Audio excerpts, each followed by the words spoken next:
Hey, everyone, we're actually going to start on time tonight because we have a lot to cover, right? 5 hours condensed down into 60 minutes. So I don't know how he's going to do this, but he's promised me that we got ChatGPT.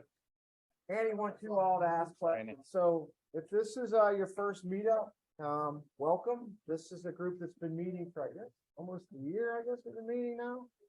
Coming out of COVID, we started back, and it's just grown every month, and it's great to see people now getting back to their usual tables. We're gonna have to mix things up maybe next month, but people are getting comfortable seeing the people again. And but it's great. Mike, who's been here since we started, just said he got a job out of coming to one of these meetups.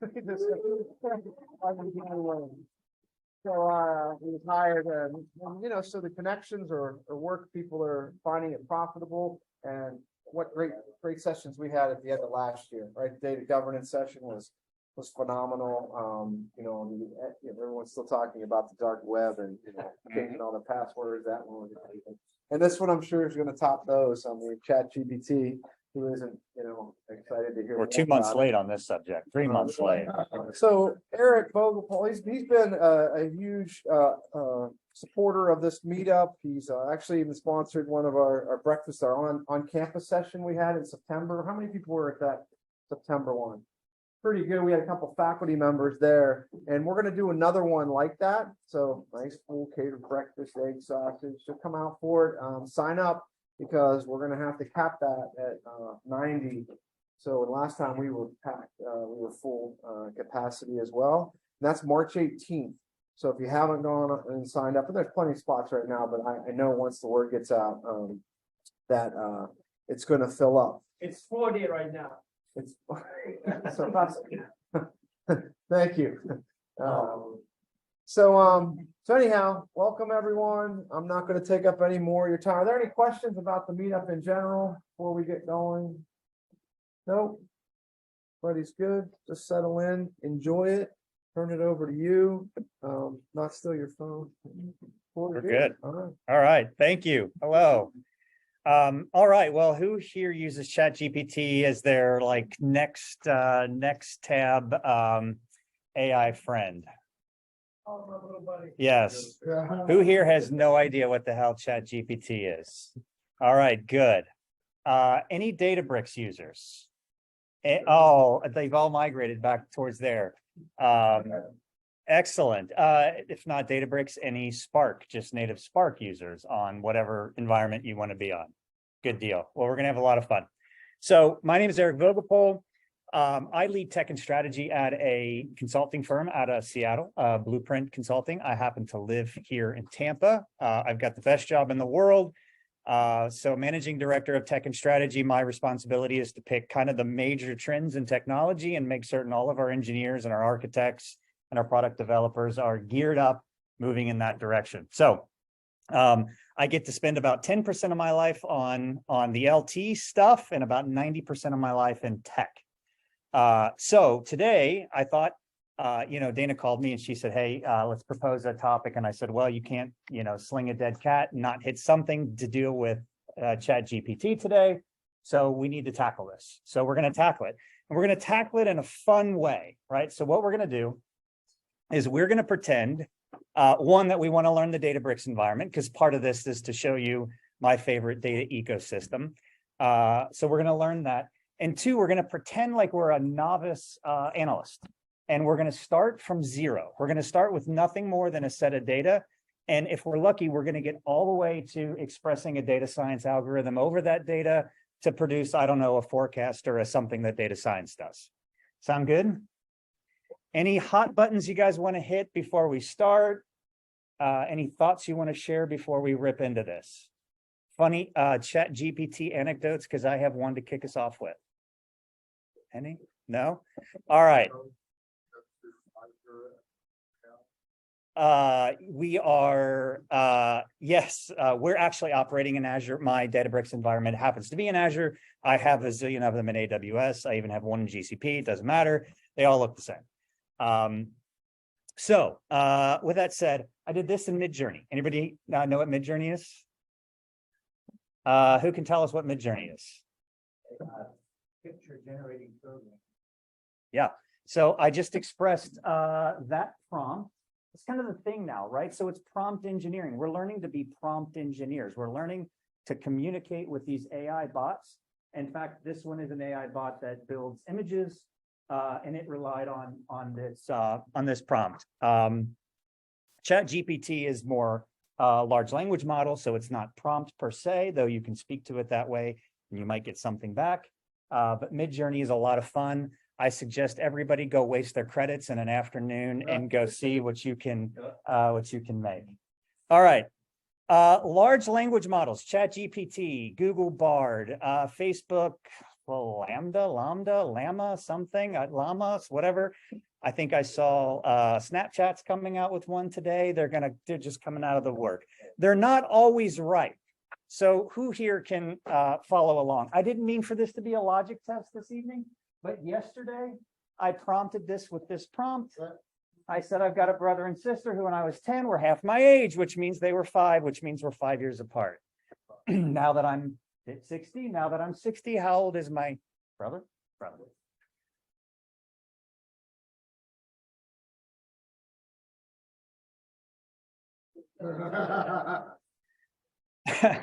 So either it's right and we're way off, or we have to make certain that we take this stuff with a grain of salt. And not only that, but the hubris these things have. Because I even chatted with it. I said, are you sure? You sure that's right? Because, I'm thinking it just doesn't make sense, that my brother's 100. And then it corrected itself and it said, no, thank you, thanks for teaching me. I cleared the chat and I went back and asked it again, and it basically the same answer. That's exactly what I prompted it with. Oh, if I had a younger one? Look at the answer. Yeah. Well, look at those two and probably. Maybe. Right. And hey, nobody loves more than saying things with conviction than me, but holy cow, when you can say that with that much conviction, life is good. Okay. Yeah. Tell it if it was wrong and then apologize. It did. It took me a couple minutes, but yeah, it did. It did say I'm sorry, Yeah. and it learned until I closed the browser and came back on. It didn't learn. Okay. So here's our data challenge for tonight. We're going to have ChatGPT help us create a data warehouse entry, so a table, schema table, whatever. And we're all familiar with the New York City taxi ride example. We've seen it a million times, right? Everybody's seen that data set. It's out there a zillion times. And we're going to analyze the heck out of it. And we're going to follow the Databricks. This is called the medallion style of building a data warehouse. We start on the left and we have data from anywhere. We don't care. Databricks need data from anywhere. It's a Spark ecosystem. In this case, I have data on a data lake. And we're going to build a bronze table. And all that means is it's just the ugly data that we got when we ingested it.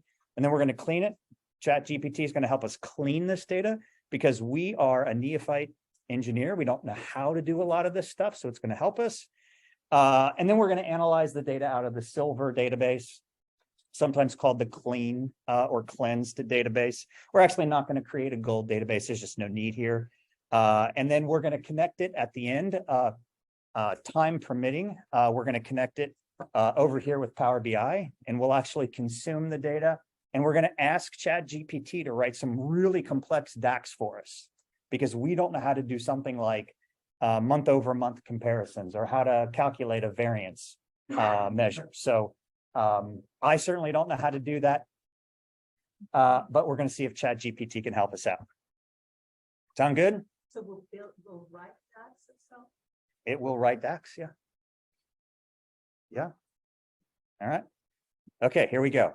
Couple things. One thing I'm going to do is, you guys, everybody in the database world, you've seen these two commands. I'm just going to make my life easy. And all I'm doing is I'm telling my warehouse in this cell of the notebook, hey, I don't want to have to type demos.meetup all the time. So I'm just going to say use catalog demos and use schema meetup, right? That way I can just type a table name and I don't have to type dun, dun, dun, dun, table name. Make sense?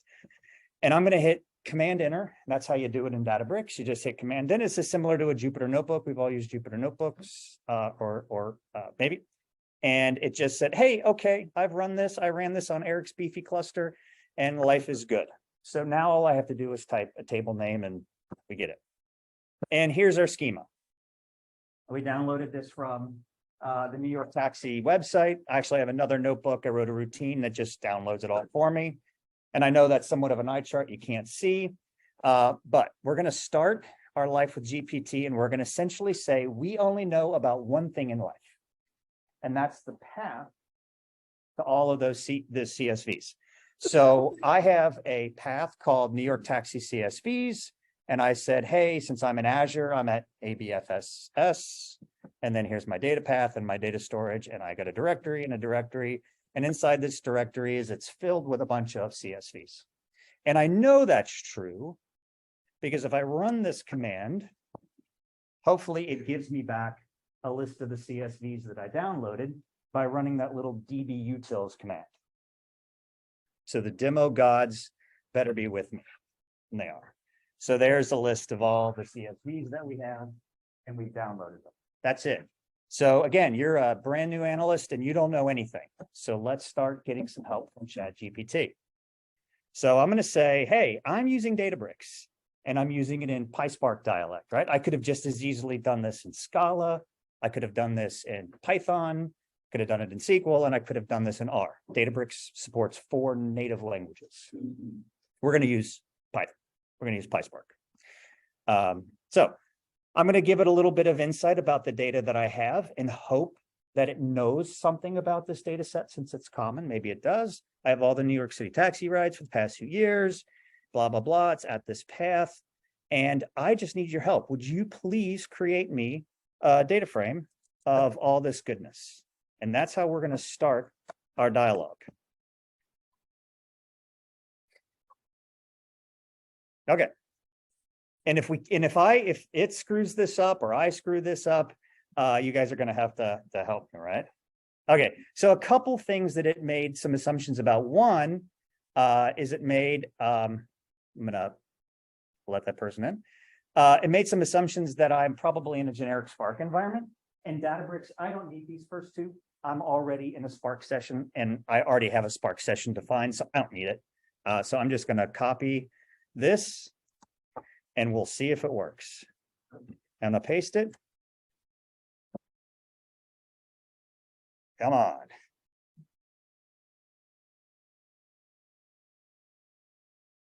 So what's it doing? Does anybody know what it's doing right now? Yeah, so basically I said, hey, take that path and build me a data frame named New York City Taxi Data Frame, spark.read.csv, my location, which we defined. I told it that the header is true, and I also told it to infer the schema, right? So it's taking a lot of time. So I'm going to cancel this because what it's doing is it's reading every single record in every column. And it's trying to say, are you a string? Are you an int? Are you a float? Are you a big int? Are you a whatever? Because I said, this is true. So if I said that's false, do not infer the schema, it goes really fast. But look what it did to my schema. It says, I'm going to make it all like strings. I don't know, but screw it. I'm going to do the best I can. So I'm going to say to ChatGPT, this is going to take a while. Can you infer the schema on a sample file for me? And it's going to say, sure, I can do that. Pretty creepy. That is really creepy. All right, so let's go get this new code. Yeah, it is about the quality of the prompts. Now, true, I had to know a little bit about, this, so you don't get off the hook completely. And the other thing that it, it's going to struggle with a little bit is look what it did. It made an assumption that my sample file is named what probably I should have named it, but that's not the case. I'm going to go get a sample file like the one I named it. So I'm going to go grab any sample file's fine. So, right, I'm just going to go grab one of these. And we'll fix this code up a little bit. I have no idea why it's bringing that tool up. Let's see if I can do it this way. We'll say, boom.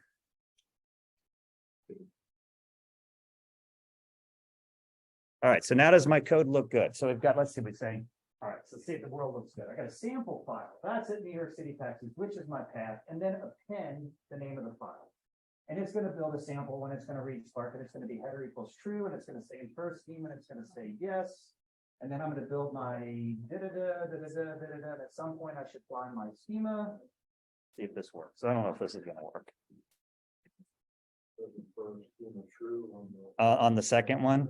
Yeah, I don't think that's right. So let's tell ChatGPT, should we use the schema from the sample file for the data frame of the next data frame? Yes, the schema is just fine, trust me.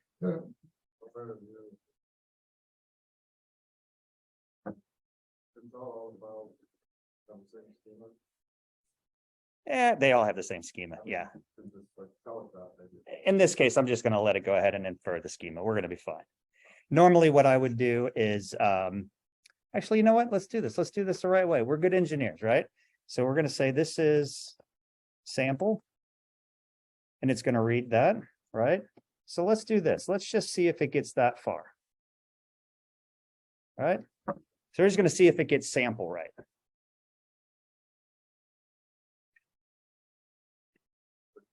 Looking good, right? So we just said sample blah for the schema, and we've got an integer and timestamps and doubles and floats and whatever else and strings. We like this. We're happy, right? So now let's just do the whole thing. Spark.read.infer schema false, right? FALSE. And can I do something like this?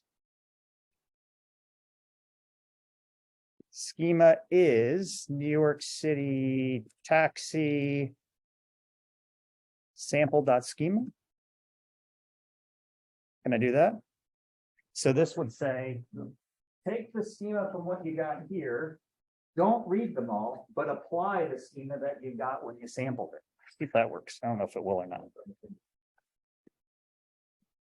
So with Canvas, I've never used schema like that. Oh, really? Not pointed up there being one thing. Oh, I don't know. Well, we'll see. This one, I probably got. Oh, you know what? Maybe this goes up here. Maybe. I don't think things can expect. This should work. It better work. Better not death by demo me. No, struct's not callable. All right. Here's what we're. Yeah, you know what I'm going to. I'm going to say, you know what? I'm going to say, fix this. Copy. Fix this for me. I need to apply the schema for the full data set from the sample. Paste.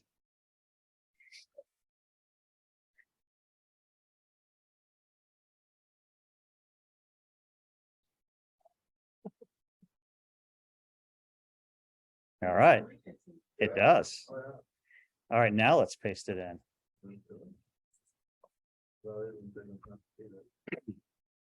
I trust it. It's only let me down 3 times. No, it still says struct's not. Oh, you know what? I'm going to. Let's say, you know what? Let's say I got an error. Uh-oh. Paste. I apologize for the mistake in my previous response. I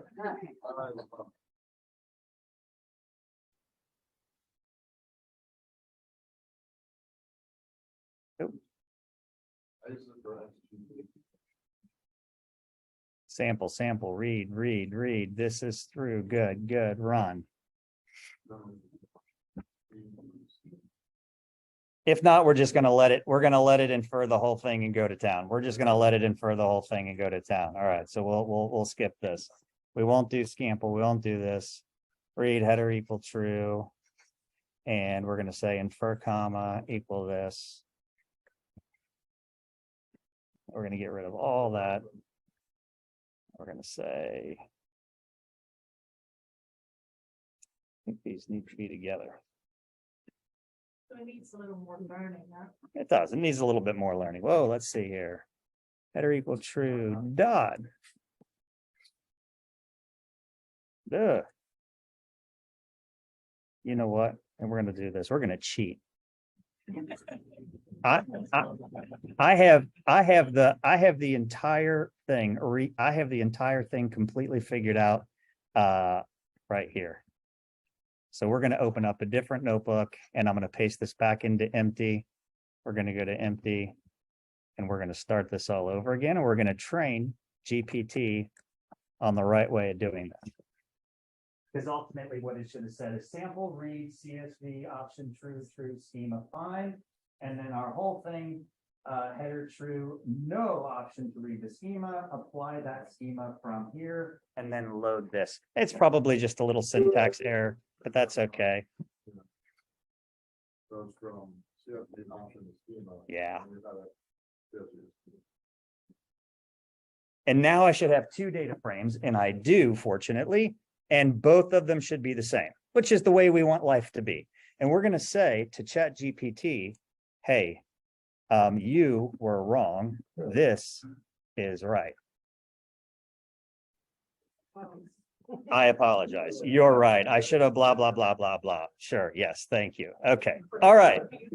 So now we have a data frame.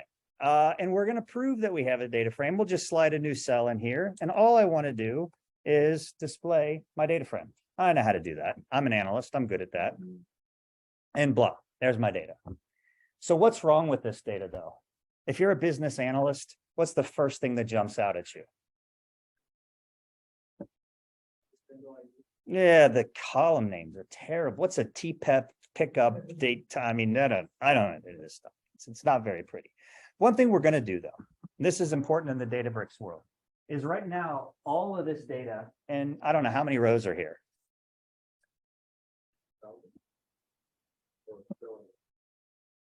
It's just limited to display 1000, so it doesn't break your browser.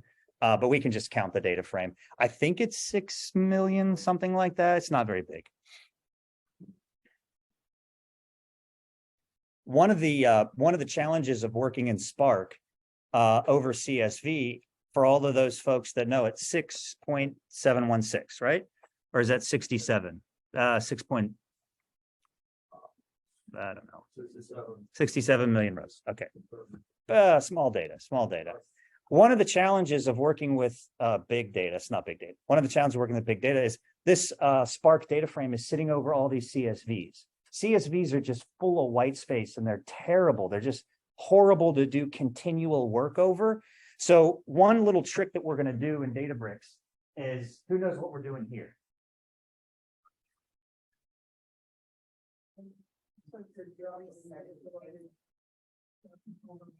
Yeah, I'm going to just copy this and say to ChatGPT, what does this do?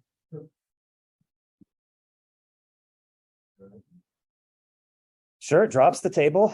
Thanks. And then, yeah, it's going to blah, blah, blah. It's going to do that. So essentially what it's going to do is it's going to say, hey, that data frame that we created, that in memory sitting over all those CSVs, and CSVs are horrible to work with, even on my BP cluster. Just go ahead and write that in overwrite mode, because I left that in there when I was debugging. I didn't need it. And save this table, and that trips bronze. And remember when we ran that command that said fix the schema, and so we didn't have to use it all over again? I don't need to write anything. So we're just going to run this.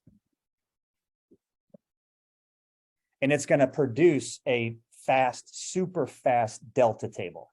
So the Databricks Delta table is what's what's being produced here. And then now when I want to go on with my work, I'm going to read a new data frame. And it's going to be called data frame, whatever, cleansed or bronzed or something like that, cleansed. And now when I keep working as an engineer, I'm working off a super fast data set because it's connected to that Delta file format. So it's writing out this, whatever, 67 million rows of data. And it'll only take a minute. So while this is doing this, we're going to keep going. And I'm going to tell ChatGPT, because ChatGPT, believe it or not, is keeping up with this conversation. So right now, ChatGPT thinks that I have nothing more than a DF, a data frame, sitting over those CSVs. So if I didn't tell it, hey, I've moved on past you, I've moved to the next stage of the world. If I didn't tell it, it would keep referring to that data frame, right? So that's done, by the way. It took 55 seconds to write that out to a Delta table. So I'm going to go back and say, hey, I wrote this to Delta. And it's going to say something like, congratulations, this is probably what you did. It's just using the Delta orientation. I don't need to do that in Databricks, because at Databricks, when I don't give a table any decorators, it just assumes Delta. So I didn't need to tell it. So it's fine. And yeah, so here's what we're going to do now. We're going to go ahead and print that schema. That's the old schema. We're going to create a new data frame. We're going to create a new data frame called cleanse. And we're just going to say, hey, go Spark, go read that table that I just wrote and give me the schema just to make certain it's good and happy. And it says, yep, I did. I've got a new data frame. It's good and happy. We're fine. And I've got my good schema that looks good. So we're happy. All right. At this point, I have a really fast data frame, but it's got ugly column names. We can't give this to our business users, right? We can't give this to our business users. We could, but we've got some cleanup to do. So I'm going to say, hey, the schema for our data table is as follows. And I just pasted, by the way, I just pasted what we just called up there. I just pasted that down here. And I'm going to ask ChatGPT, can you come up with a better way of presenting this data to my end users? In other words, can you come up with some business friendly column names? And and write the code, because I don't know how to write the code to exchange one data frame schema for another. I mean, you saw what I just tried to do with that before. It's going to say, sure. Here's an example of the snippet that takes my data frame cleansed and gives me some new names. So what's it doing? Yeah. Pickup, it's probably going to call that pickup date time. Passenger count, it's putting it in proper case, isn't it? Did I tell it to put it in proper case? I think I did. Oh yeah, with proper case. And let's use underscores instead of spaces. Spark doesn't like space. Nobody likes spaces, right? So you don't want anything. So let's go grab the code. Remember, we don't need that. Oh, we do need the column, so I need to import that. And I'm 0 for 2. So let's see if this works. What's this doing? Good. I need column, because I'm probably referencing columns. So I need that from Spark. And it's built a new schema for me. And then it's renaming them as new for old. It's a comprehension. And then it's casting that with select and blog. Well, see if it works. I don't know.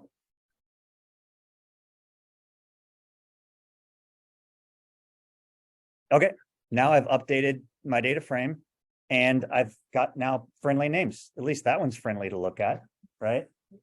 Yeah, so it worked. It did exactly what it was supposed to.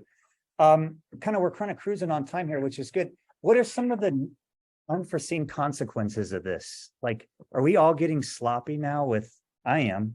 Like, I used to be able to blaze through errors like what I played with before. I now have no appetite at all for my own debugging at all. I give it 3 seconds now and I just jump to the prompt. Are you guys finding that as well? Do you use it in this style where it's just constant back and forth? Sometimes it keeps on the goose chase run, and it makes it longer than otherwise. Yeah. You go like, oh, Yeah. no. Yeah. That's my experience. Yeah, I think after a certain period of time, like maybe and back and forth, it's long. Yeah. You gotta- It's in a, right. You gotta keep it very direct, I think, and straightforward at the beginning, in order to get to the goal within maybe 5 back and forth. Then Yeah. you have to start a new session. You do, yeah. or it's gonna mess up. Yeah. My friend has a term for this called shaving the yak. He said, I'm shaving the yak. I've gotten way too far down the line. I need to step back, go for a walk, come back, call someone, and start all over. What's that? Oh,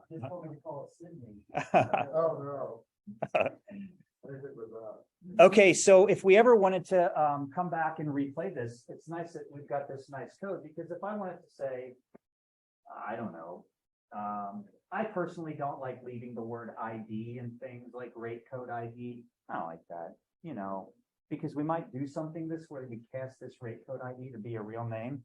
I just edit that out. And then we just replay the notebook. We'd be fine. But I'm going to leave it the way it is because it worked. Let's keep going. Whoa. So let's take a look at this data first. Hold on. We're analysts, right? We always got to look at our data. So we're going to display DF cleansed. Let's take a look at this. Plop. All right. So we've got this vendor ID. That means nothing to our users. Nothing. Vendor ID 1, 2, 3, whatever is there means nothing to our users. What else do we have? We have payment type. This is probably like cash, credit card, something like that. This means nothing to me. I haven't brought in any dimensional data, right? So I don't have anything to enhance this with. The amounts make sense. This is probably, you know, currency. We at least leave it at that. So we're going to pretend we're an analyst, and maybe we went out to the web, or maybe we went out and we started looking at this data and we said to ChatGPT, hey, this schema is great. It really is. But I just went out and I did some research on the New York City taxi site. And I found a business rule. I did some analysis and determined that the following business rules that we need to apply to and update our data. So when vendor ID is 1, just replace it with CM Tech. When it's 2, replace it with Verifone. Payment type 1, credit card. Notice that I kind of got sloppy with the way that I continued the list, right? When it's 2, it's cash, it's 3, it's kind of, so I stopped giving it the case when definitions, and I just kind of left it at free text. So let's see what it does. Because I wanted to fix that for me.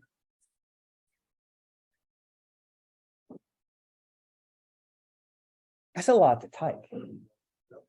That is a lot to type. I mean, that's what are my other options if not for this? What else could I have done? Yeah, I just go maybe get it off the table. And that's one thing that bothers me that ChatGPT can't do. I know Bing can right now, is I wish I could have said, at this URL, there is a reference table that tells me what all these IDs mean. Will you please just pull that, scrape it, just pull it in and bring it in for me. Yeah. Okay, so let's see. And well, let's do it first. So it's going to keep our data frame cleansed, and it's going to be cleansed, so the data frame doesn't change. So with column, you've got vendor ID, create it, blah, blah, blah, blah, blah, blah, blah, good. Oh, probably good. It's probably going to work.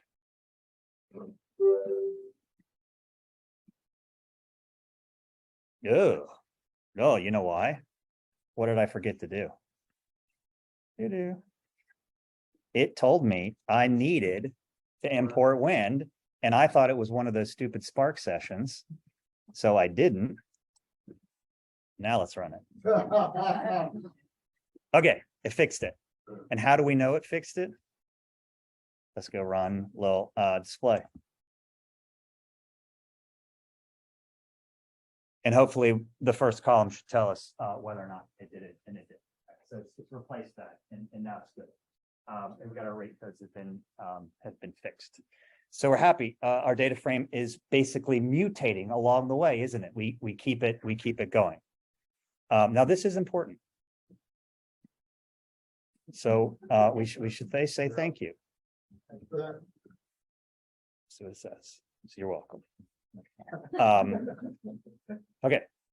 So now, what else do we do as an analyst? I was supposed to say that here. Yeah, we need to go look for some bad data. What would you guys do? What would we do in our normal course of our work to find bad data? What are some of your routines? What are your normal outliers, etc.? What do you do? Select distinct, look for dupes, dedupe. What about like outliers? What if we got fair amount, right? Taxi cab fair amount. Is it bad data if that's a negative number? Can you have negative fare? Probably not. Maybe you can have zero, but you probably can't have negative fair. Yep. But because we've mutated our data frame along, we're at like a generation 3 or 4 at this point. What I'm going to do is I'm going to go ahead and instead of working with that cleansed data frame, I'm actually going to create a real table now. Because I've gotten to the point that I want to go present another table in the data warehouse. So I'm going to say go drop table if exists, trips silver, and go overwrite. I didn't need overwrite. In fact, if I've dropped it, I don't need to overwrite it. So I'm going to get rid of that. Trade it as, and then I'm going to optimize it, which is a little Databricks trick to make it super fast. And then I'm just going to keep my data frame going again, except I'm going to read this new table. What did I forget to do to my code? I forgot to document it. Please document in PEP8 format. Does anybody know what PEP8 format is? What is it? It's like Python standard, I would say. It's the Python standard, yeah, for documenting code. So I'm going to go ahead and copy that because my teammates expect me to document my code, and they expect my code to be formatted properly with case and indent and 2 or 4, whatever it's supposed to be, and etc. So ChatGPT did that for me because I'm a sloppy developer. And it's already written the table. It wrote it in 14 seconds, and so it's good. And then it repopulated our data frame. So now we're good again. And now our data frame is connected directly to that super fast table. Okay, so we're happy. And we did say thank you. But I'm going to say, oh, geez, I don't know. Our cleansed data frame has business rules applied now. So we need to tell ChatGPT, hey, we're good. We don't need you to write any more business rules. We're happy. But we might have bad data in our data set. Can you suggest ways of removing that bad data? For example, the pickup and drop off dates should be between 2001 and 2022, because those are the only data sets that I have. But let's do this. Let's test this theory. So I'm going to say SQL. I'm going to say, hey, select count. I don't know, select count of everything. From what are we? Trips silver. Let's see if that works. And notice what I did here with Databricks. I use this little thing. Anybody know what that's called? Called a magic. And because I've been working in Python the whole time, haven't I been? The second that I say, hey, cell, switch your dialect, switch to SQL, I can now just write normal SQL. That's what I could have done. I could have gone in Scala.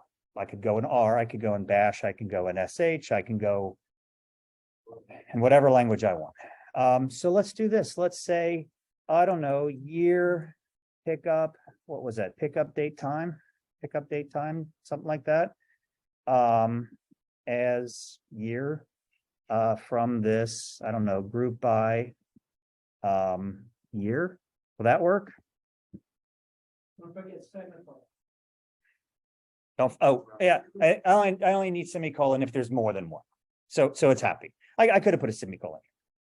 And it would have been happy. But what's wrong with my data? I've got, what the heck? I have way bad data here.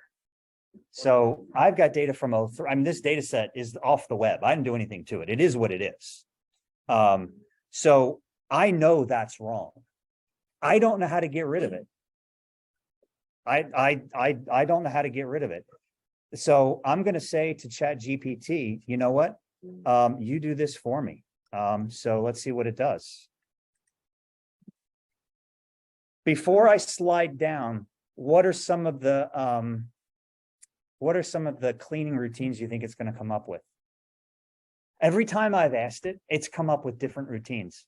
At one point, it calculated the interquartile range of fair amount or distance or something like that. And it said, if it's beyond, if it's less than 25 or greater than 75 or whatever the interquartile range is, that statistic, throw it away.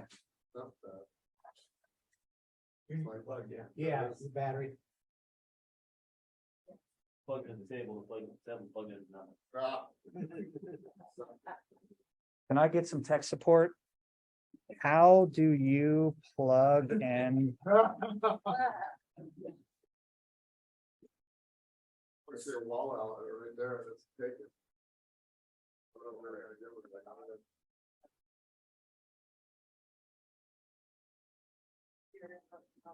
don't know why it's- I don't know why it's like that. I need to take off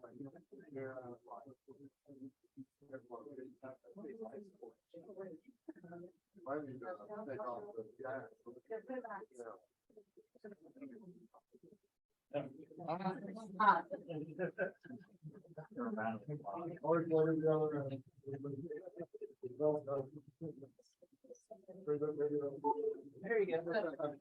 Okay, all right, we're back. Let's see what it generated. All right, let's keep going. Let's place this code in, see what we get. Just gonna put it right here. So what's it doing? It said, hey, these are the things that I've expected. I need year and column. So it's gonna take my data frame, which is fine, and replace it. And the first thing it's gonna do is says, hey, if it's less than 21 or greater than 22, kill it. And we're gonna see if it looks right.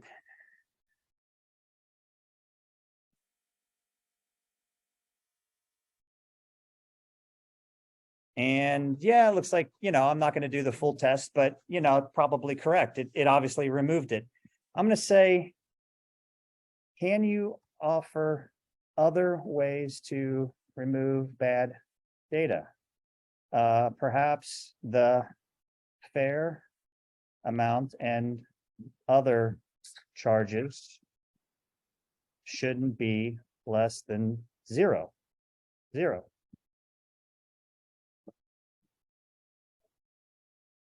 Certainly, there are a couple of ways of removing bad data.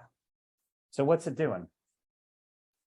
Well, it's picked up on my prompt that it shouldn't be less than zero. So I probably like that one. And do you guys know this trick? Thanks, but can you put that into one code block, please? Because I don't want to have to keep putting them together. So you put them together for me. Do you guys also know the continue function? ChatGPT will only go so far in writing your code before it stops, and it'll stop in the middle. If you type continue, it will just keep going. Yeah. Rather than dropping the data, maybe there's other timestamps within that row or the database that they could infer what the correct time should be. Yeah. Maybe it was 228 or 2009, just a system, somebody reset a timestamp on a server, could look at the other data and infer and correct the data rather than drop it. Interesting. I have philosophical problems with that. You have a row, right? Yeah. Everything is 2021, but then you have this one column where it's a 2008, which is the pickup time. Well, then the pickup device is wrong. Right. But it may have been right 3 or 4 other instances. True. Right? Yeah. So it's kind of that Yeah. Byzantine, like, hey, if 2 of the 3 say this, then that's the right answer. Right. Kind of interpolate what it could be. Yeah. I did not know the continue. Continue. Function, but I would ask it, please start from the line, and if you continue from that line. when Yeah. it's out. Yeah. So Ki- work around. Just the word continue, it knows to keep going. Although it gets a little sloppy because when it continues as a text box, not a code box. And you need to remind it to put it back into code orientation. I have a question about Yep. your, starting with your clean data or cleaning your clean data. Yeah. How do you know that there wasn't something in one of those CSV files that broke really, so you didn't get all the lines? Well, that's a good question. So Spark is pretty intelligent about hitting a corrupt file. So if there was a corrupt file in those CSVs, Spark can say ignore corruption, bypass, etc. But yeah, if that CSV was malformed, just totally malformed for whatever reason, we'd have a couple things. One, we'd probably die on import unless we had like some type of skip Spark conf set. And the other is, remember, we declared a schema. And the schema is hard and fast. And when we rewrite that to Parquet, we're in timestamps schema format. I couldn't have anything else in that column. So it couldn't have been like 2003 space 02 space 07. Couldn't have been something like that because it has to be in datetime format. So my guess is probably he's right, that there's a cab out there that as long as the payment machine works, it doesn't care. It's stuck at 2003, and that's what it uploads to the cloud every night or whatever it uploads. So ChatGPT forgot that we had already applied these business rules. That's fine, but we certainly like some of the things it gave us. We like this one. We like this trip distance one. I'm just gonna stop there. I'll play with fire, right? I'm gonna go ahead and copy that. And I think all I need to do is just keep going, right? Let's see if this is gonna work. Data frame, remove, before after of 21, 22, and then less than blah, blah, blah, because the data frame's still the same. Everybody's happy. The data frame, get rid of those. It's not efficient code, is it? Kind of doing the same thing over again and remutating that data frame, but that should work. I've said that before. Yeah, that works. Yeah, it's happy. Okay, let's keep going. All right, I'm going to go ahead and update that again. I think I've done that already, but it doesn't matter. I can do it again. I might have to put overwrite. I do have overwrite, so it's happy. It'll run. Now we're going to analyze like a boss, because we haven't done much analysis yet. All right, so our job is on the line. We're a new analyst, and we have terrible imposter syndrome, and ChatGPT knows that I don't know what the hell I'm doing, but my boss doesn't know what the hell he thinks I know what I'm doing, right? So I wrote a command and said, hey, I wrote the data frame out to a Delta table. Good on me. So now we can switch to SQL. Because maybe I'm the SQL analyst. I was hired to be the analyst. And my buddy, who is the data engineer, did all this data engineering work. She did all that work for me. And she's handed me this beautiful Delta table. I'm ready to do just SQL. So I said, I need to impress the boss with my analytical skills. Can you suggest a few insightful queries showing interesting trends and facts within? Please use SQL. I've had to remind it like 6 times. I know you like writing Python. My table is called blah, and it has the following schema.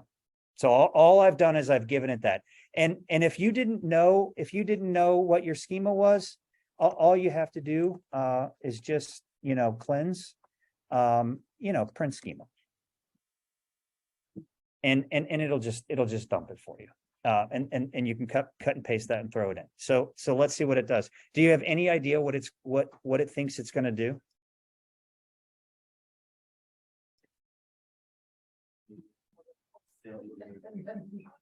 Standard deviation, you think? So here it goes. Sure, here's some SQL queries to give you some insights about taxi cabs. What did the first one do? Average fare amount. Let's copy that. Paste. Oops, what did I forget?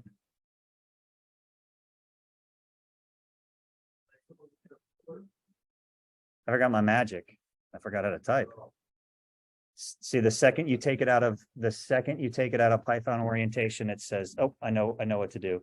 All right, so for these two vendors, and I think, by the way, these are vendors of the actual device, the meter device. It's produced one. It's not statistically interesting. That's okay. We'll just keep going. What else did it do? It did, I don't know, the sum of total by payment type. Boring. Let's see, what else did it do?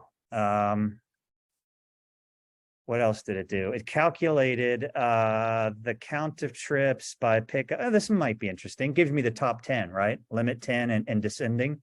So that's a top 10 command. I don't know what they are. We don't know the locations. It's probably Manhattan, Queens. You kind of get the point. I should have filled these out. Okay, come on. This is not going to keep your job, right? Writing select sum and showing somebody what they already know is not going to keep your job. So we're gonna kick it up, and we're gonna say No. Can you write a SQL query to show the average fail, and I just made this up, by the way. The average fare amount per mile, which it doesn't know, is gonna have to figure that out. For the top 2 locations for each month year, I'll use it to build a visual. And to be fair, for the comparison, shouldn't we normalize this data? So in other words, if it decides to pick Queens or Manhattan, where it's probably the most, and it compares it to some other place in New York, I don't know, a smaller place in New York, isn't there some normalization that we should do? Shouldn't we per capita these things somehow, per 10,000, something like that? Maybe not. Because if it's a really small location and you have some really expensive rides, it's going to be disproportionately weighted to a larger location with a bunch of normal size. So let's just see what it does. They're a pair. I don't know of any that doesn't have. Yeah, there's pickup and drop off. Say that again. Yeah. True. I'm coming from the point of view of pickup being my first entry point into this analysis. Where it's dropped off, I don't know. But I'm saying top 2 pickup locations. Let's copy and see what it does.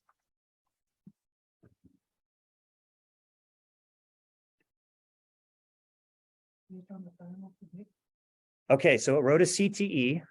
And it said, so it wrote a CTE, the top, everybody knows what a CTE is, right? The top, the with statement, it's a subquery, but not a subquery. So it says, hey, give me I'll count all the trips by pickup location and pick the first 2 descended. So that makes sense. And I said year, month. So what's it doing? Concatenate the year dash, what's LPAD? What does that do? Yeah, what does it do for me though? It is adding a 0 because I told it that I'm going to graph this data. So it was smart enough to know that if I built an x-axis that was 2012-1, the next one would have been 10. So I would have gone January, October, November, February. That is freaky. All because I said I was going to graph it. And I've gone back and forth with this thing telling it that I wasn't going to graph it, and it did not pad the 0. I have no idea if the rest of this makes any sense. So round whatever and give it something. Okay, so let's see what it does. Let me get rid of everything. Okay. Yeah. Okay. So let's see what this looks like. So let's go ahead and create a new visualization in Databricks. We don't want to scatter. We want to align. And we want the x-axis to be what? Month, year, I think. And that's fine. And we want to group by pickup ID. Yeah, that's probably right. So let's just do a quick analysis. I don't know. We got some they look kind of similar to me. Are they in the right order? Yeah, 21, 04, 05, 06, 07, 08, all the way to 2012. What is the 236? The pickup location. So probably like Queens or something like that. Yep. And I just picked the 2 to compare. I mean, maybe this is, so maybe we come away with this analysis and say, geez, per mile, why is it that it's consistently more to go out of 237 than out of 236? Maybe it's going to the airport more often, so there's an airport fee. We could probably make it correct for that. Any other thoughts? Any other questions you'd want to ask it? Chef's choice now. Average. Okay.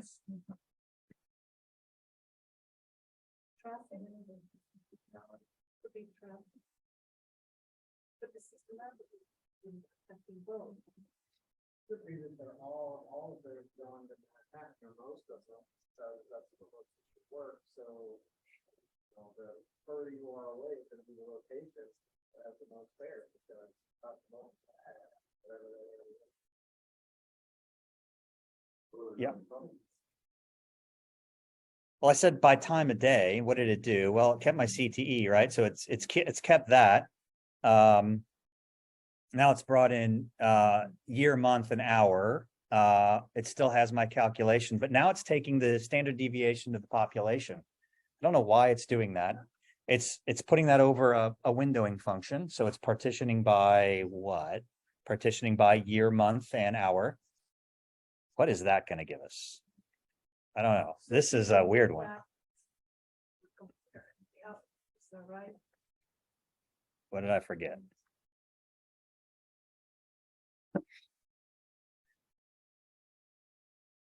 I'd have to dig into this one. I'm going to have to absolutely dig into figuring out what this is doing. But let's keep going, because this still is not going to keep our job. Because when we got this job, we exaggerated a little on our resume.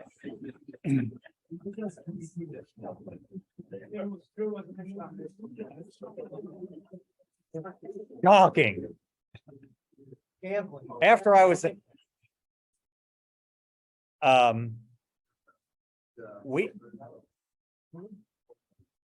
we said we could do some data science work. So I'm going to say, thinking of kicking it up a notch, I'm going to say, hey, this is great. We can SQL our brains out. Fine. But SQLing my brains out tells me the world as it happened. It's descriptive BI. It's complex. I'm no shade on SQL folks, but it's not future casting. So I'm going to say, can you write some Python using my data frame, or what my data frame is my table, so it doesn't matter, and forecast for the next 6 months based on hourly data. Oh, by the way, because I told my boss I know what I'm doing, please document this for me, because I don't. Do you have to pick a model? What's a model? Like a Lima or some other way of doing it. You're speaking gobbledygook, man. All I know is I got. My guess is going to pick profit. That's what it is. So actually, you build this code in, based on the help that is given. Help is an understatement. The previous example, you see, it has lines in the notebook.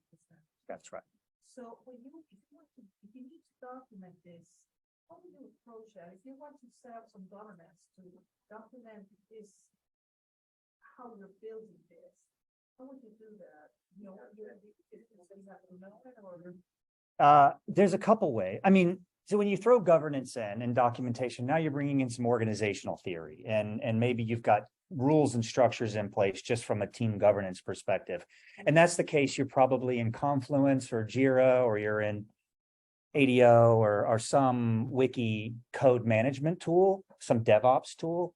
And there's probably lots of rules for whatever pipe. We just wrote a data pipeline. I could put a schedule on this and it would go run every, day, week, whatever.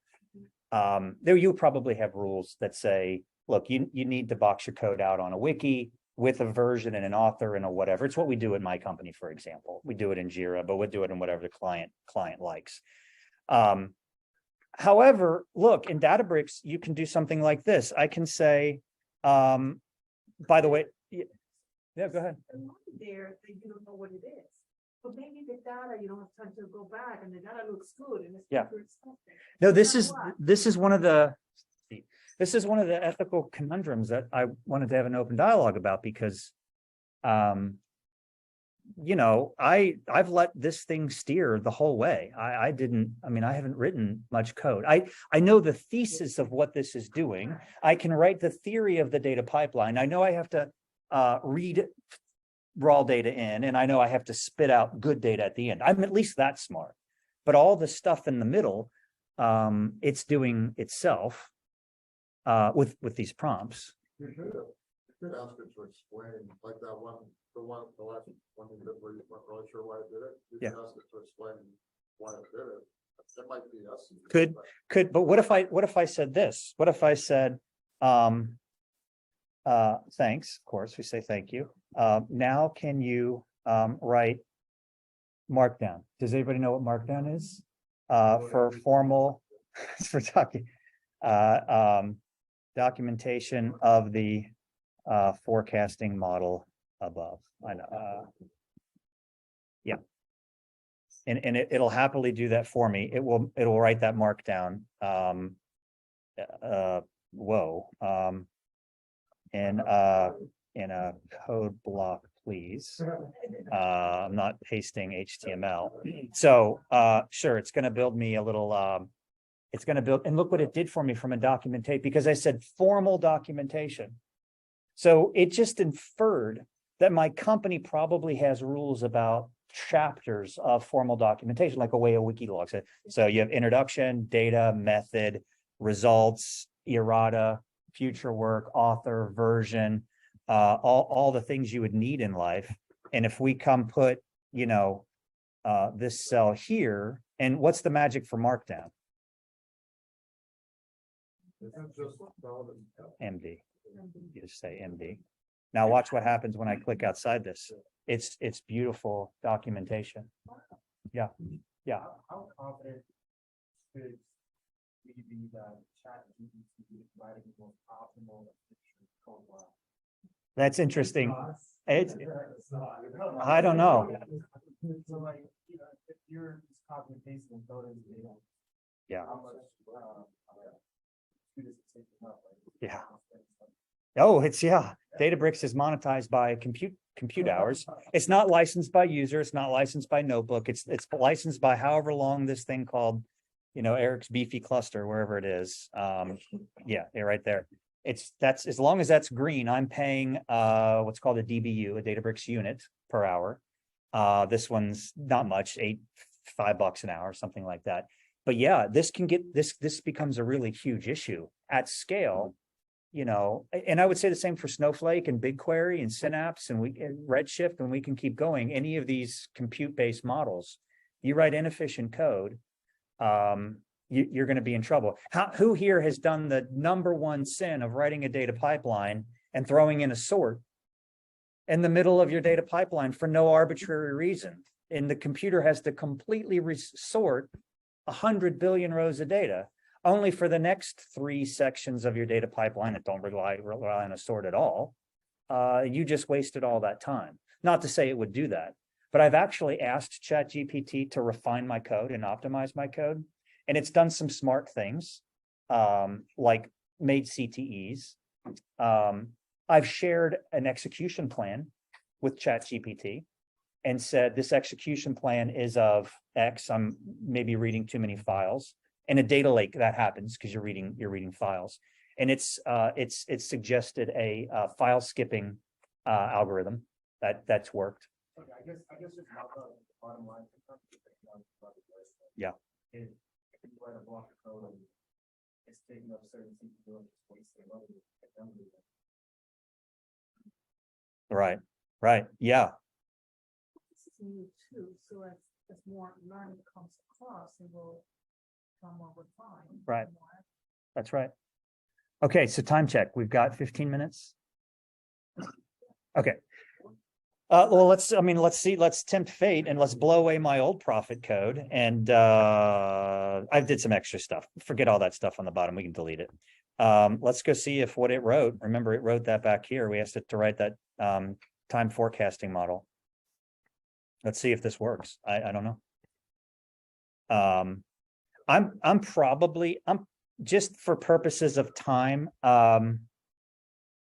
Let's just see if this works. I might get an error. I'm running on a pretty small cluster. Did I import pandas? I may not have imported pandas. For the F casting model. Do I need to import pandas? Yeah, we go. Yeah, you need pandas, so we'll just go grab pandas as PD. I think I need it.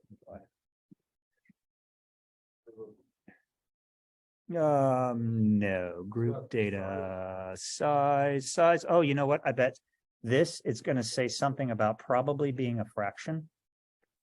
Would be my guess. No, I'm gonna say fix this code. There is no, was it attribute size?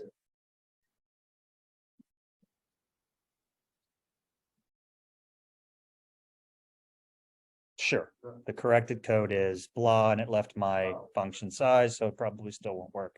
We might have to fiddle with this one a little. Select all. See, I don't know. Yeah, now, but what do I got here? I've got the one that works, so we're gonna go down and get the one that works. Because I think we had to go back and forth with this thing for a while. Let's see if this works. Paste, blah, blah, blah, blah, blah, blah, blah. So we'll see. Nah, it's got something screwed up with it. We'll leave it at that. However, now let's switch gears. So we'll leave this forecasting model. We'll let that go. It's sample. You know what it is? It's sample right here. I'm not going to let it go. Fix this. Sample size should be a fraction, shouldn't it? I don't think you can sample an integer in that world. I think you have to sample based on a fraction. Because there's the width replace claim that you would use. So it's going to say, all right, you're right. Oh, you're right. The sample method takes a fraction, not an absolute number. Sure, right. Okay, so you remember you're the expert. And I don't know. Anyway, we'll leave it at that. It's still going to complain. Every once in a while, you need to play with it. But if we've gotten the last 10 minutes, so here's what we're going to do. We're going to switch contexts. We've got that good table written for silver, right? And we'll just double check that that's the case. We'll double check that's the case by going over here to the data tab. And on the data tab, I can see everything in the warehouse. So there's demos and there's Meetup. And I should have one here called silver. And I do. And I should be able to see some sample data. And I do. We got good sample data. So we got data in the warehouse. So now we're going to pretend that we're a Power BI pro. How many people use Power BI here? Okay, so hopefully it didn't go to sleep. It might have. We're going to give this a quick refresh. I tell my clusters to fall asleep in I tell my clusters to fall asleep in a, I don't know, 30 minutes or something like that. Let me make certain my PC is awake and running.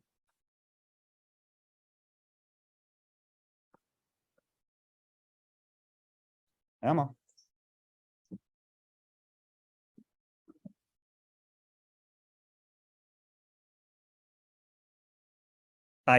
Obviously Power BI doesn't run on a Mac, which is a shame. And I don't run parallel. So I rely actually on having a virtual machine running in AWS or Azure. I've got a couple of them. So this should connect here in just a second. Hopefully. Or I've got Power BI running. If not, we're going to wind down early unless there's more we want to ask ChatGPT. Or we can take this path. How many people here use Copilot? Can you tell me about Copilot? It's great. Basically, it's like an automated way to skip once you stack overflow and Google questions. It's really great for open data things like reading a JSON file or transforming a data frame into a JSON object. Little basic things like that. It's super useful. Way more useful for everyday coding. It is. So Copilot, if you haven't invested in it, you need to. It's how much is it a month? Is it $10 a month? So this was one of the early incarnations between Microsoft and OpenAI. So what they did is they took some of the original ChatGPT engines. I don't know if it's 2 or 3 or which one it is, but it's been around a while. And they created a VS Code extension, right? So now I'm in VS Code. I'll make this a bit bigger so you can see that. I'm in VS Code. And, you know, you and I, we've all been having this dialogue with ChatGPT, but we've had to go back and forth between the screens. What if we didn't have to do that? What if I could say right inside of VS Code, hello, I'm analyzing New York City taxi, and you see what it's doing here. Data with Copilot, and I'm just going to hit tab. And you see this little happy frog? That means Copilot's turned on. So I'm going to hit tab, and I'm going to let it say, sure, and I need help with analyzing the data. Sure. Can you make a data frame? Sure, to run on Databricks. But isn't it as simple as having a magic code as like in ChatGPT? You would think, yeah, it would not surprise me if the folks at Databricks are working on, you know, a magic for GPT. It's not hard. It's just an API, Yes. right? It's all it is. So I'm just going to say, you know, let's build a data frame for all data in, what did I call it? Trip Silver, something like that. I need to make a data frame. All right, sure. I'm just going to say data frame equal spark.read.blob, and it finished the rest for me. Okay. Now remove all rows with null values. It thought that was interesting.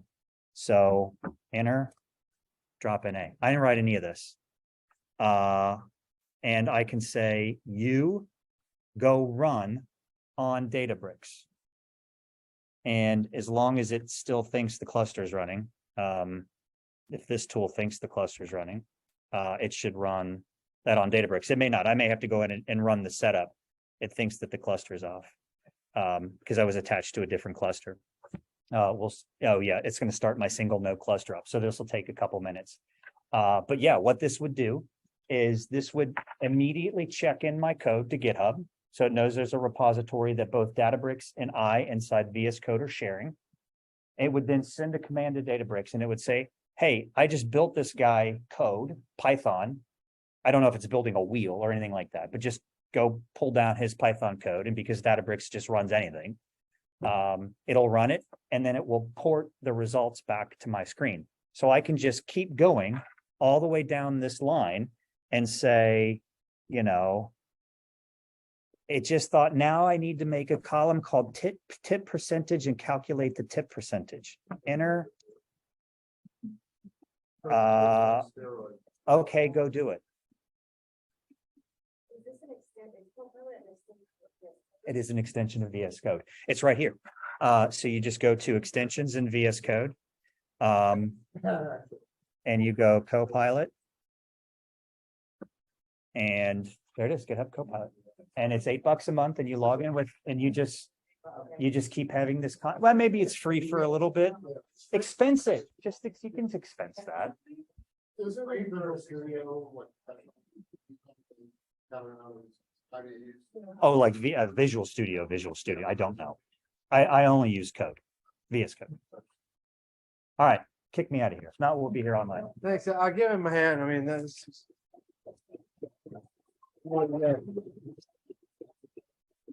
This is sort of the first instructional one we've had, right? And they've been informative to this point. I think this one, you know, it seemed like everyone considered it more instructional, which is great. And we want to mix it up, have different topics. So Eric, thanks a ton. And members, right? That's who who should be giving these, right, presentations. So please let Dana know or myself if you are interested. We have a couple folks already lining up for the upcoming months. Now, March is one of our special sessions, right? So please, if you can make it March 18th, you're going to find that Viral Khan, one of our faculty members who researches and works with companies and deep learning is going to can do the presentation, and pretty those who's had Viral for any class. We've had a few people. What would you say about Viral? It's the reason I could actually get hands-on practice with SQL in class. Some teachers are like, oh, here's like the theory of how SQL works, but I'm not going to give you like some actual hands-on practice. Yeah, he's amazing guy. He's been voted the best online professor at USF, and then the best professor for the working professional program, like you all that take our program, 5 years in a row. So tells you a little bit about him. So please make it if you can. Our program, you see the banner over here, and there's some pamphlets laying around. You have any interest in getting an advanced degree in data, I'll call it data science, data analytics, just reach out to me or follow up with, grab one of the brochures. And we had Pablo. I was just talking to Pablo, who just left. He had to leave early. He's finishing the program in May. He started 9 months ago, so he did it in 12 months, which means working full time. And I don't recommend that, but summer, if you were going to do it, summer is the only semester you can start and finish in 12 months because of the sequence of the classing. You can't have data science programming, you have data mining before you summer. So, and which is what we're now accepting applications for summer.